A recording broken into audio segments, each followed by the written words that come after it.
दोस्तों, मेरा आज का वीडियो है कुंडलिनी जागरण के बारे में। आप बहुत सारे लोग बहुत कुछ वीडियोस, कहीं बुक्स, आप सब कुछ देख चुके होंगे, पर किसी में भी ये नहीं बताया होगा कि कैसे कुंडलिनी जागरण करें। क्योंकि बहुत ही एक अद्भुत प्रोसेस है ये मानव शरीर के अंदर। यूरोपीय लोगों को इसके बारे में, बहुत ही कम लोगों को इसके बारे में ज्ञान है।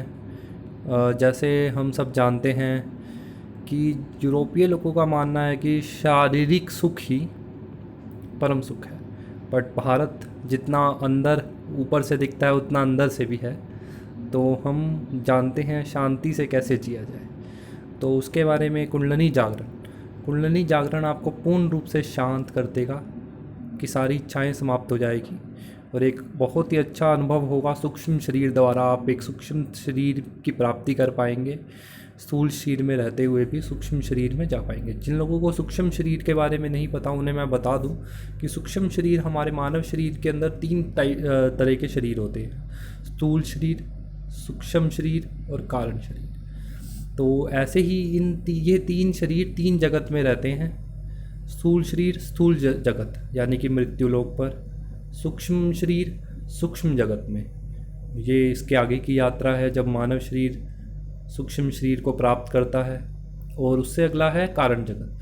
हमारा शरीर क्या करता है, सूक्ष्म और स्थूल शरीर के बीच में चक्कर लगाता रहता है। और हम बहुत ही कम लोग हैं जो कारण शरीर तक पहुंच पाते हैं। उससे भी कम लोग हैं जो कारण शरीर से भी फ्री होकर के नेचर के साथ वननेस में जा पाते हैं। तो इस शरीर की यात्रा के बारे में, उससे पहले आपको सूक्ष्म शरीर पे जाने से पहले आपको कुंडलिनी जागरण के बारे में जानना होगा।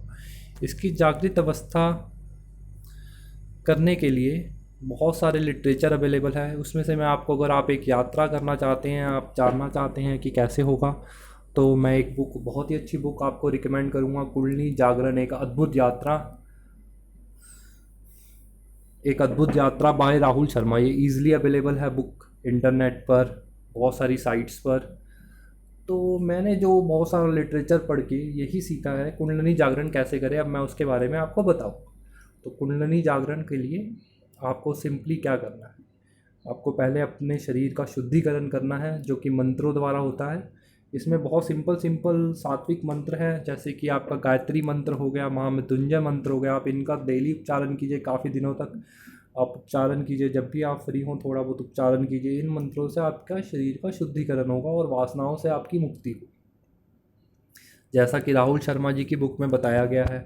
और इनके गुरु ये जो मानते हैं अरुण शर्मा जी को, जो वाराणसी से हैं, उनकी भी बहुत ही अच्छी किताब है, आप पढ़ के देख सकते हैं।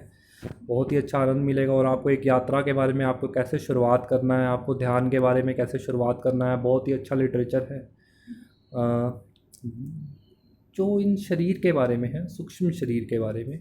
तो उसके लिए आपको शास्त्र चक्र और आज्ञा चक्र को आपके एक्टिवेट करना होगा।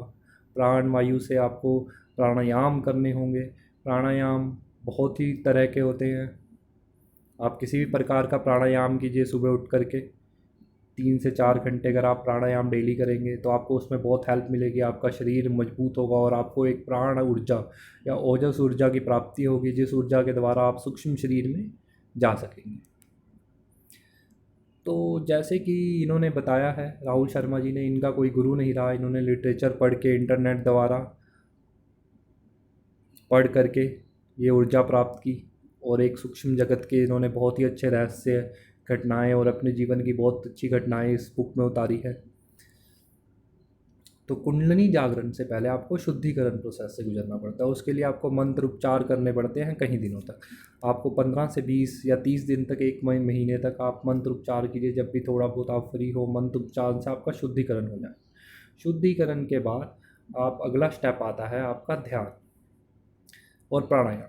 तो आप डेली प्राणायाम कीजिए शुद्धिकरण के साथ साथ। प्राणायाम से आपका जितना भी शरीर में मल होगा और अन्य कोई भी आपकी नाड़ी में जो भी आपका रुकावट होगी, आपका शरीर उस लायक बनेगा कि आप ध्यान कर सके।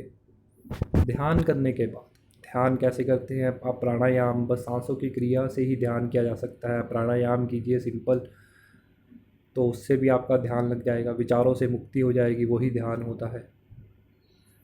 ध्यान के लिए कई सारी वीडियो नेट पे अवेलेबल है, आप किसी भी तरीके से ध्यान कर सकते हैं। बस मेन हो आपका वो उपलक्ष्य है कि आप विचारों से मुक्त हो सके और सुरमे की प्राप्ति कर सके। ये वीडियो बनाने का लक्ष्य है कुंडलिनी जागरण। तो कुंडलिनी जागरण धीरे धीरे होता है, ये लंबा प्रोसेस है। एक दिन में किसी को बहुत ही मुश्किल है, बहुत ही रेयर है कि एक ही दिन में हो जाएगा, नहीं होगा। काफ़ी दिन लग जाएंगे, काफ़ी 5-10 महीने लग जाएंगे। इसके अंदर आपको सिंपली रोज़ प्राणायाम करना है और एक रूटीन फॉलो करना है और वासनाओं से दूर। तो इस प्रोसेस को करने के बाद आपको एक तरीके की कुंडलिनी जागरण की अनुभूति हो किसी शरीर में। आपको क्या पता आप सूक्ष्म शरीर में भी जा सके। तो उसके लिए आपको लिटरेचर जो रिकमेंड करूँगा मैं, राहुल शर्मा जी की बहुत ही अच्छी किताब है, इसे आपको मैं रिकमेंड करूँगा, कुंडलिनी जागरण एक अद्भुत यात्रा। और इससे रिलेटेड वीडियो के लिए हमारे चैनल को आप लाइक एंड सब्सक्राइब कीजिए। हम आपको कुछ ना कुछ गाइड करते रहेंगे डेली, ताकि आप एक बहुत ही अच्छे कुंडलिनी जागरण का ये मतलब नहीं है आप भौतिक सुख प्राप्त करेंगे, कुंडलिनी आंतरिक सुख के बारे में। आप ये दो जगत को मिक्स नहीं कर सकते। जो आप इन दोनों जगत को अगर मिक्स करेंगे तो बहुत ही ज़्यादा प्रॉब्लम हो सकती है। आध्यात्मिक जगत की एक अपनी वैल्यू है और भौतिक जगत की एक अपनी वैल्यू। भौतिक जगत में सुख और पैसा कमाने के लिए बहुत मेहनत करनी पड़ती है, और ऐसी आंतरिक जगत में अगर आपको शांति प्राप्त करनी है आध्यात्मिक जगत में, तो उसके लिए भी काफ़ी मेहनत करनी पड़ती है, बल्कि इनसे ज़्यादा ही करनी पड़ती है। पर दोनों का अपना एक महत्व है, अपनी एक शांति है, तो आप उसे